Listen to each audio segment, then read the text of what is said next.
How to make Uber Eats driver account. I'm gonna teach you how to make Uber Eats driver account with today's tutorial. First, go to Uber Eats website.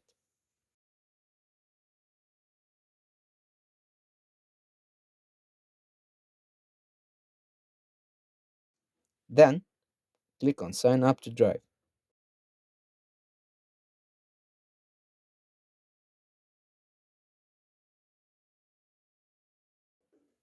After you are signed in, you will be asked to fill several forms. First, your profile picture, then you need to submit your driving license. After that, you have to put your vehicle insurance, then your registration certificate. And once you fill your vehicle commercial permit, you'll be signed up to being an Uber Eats driver. And that's it.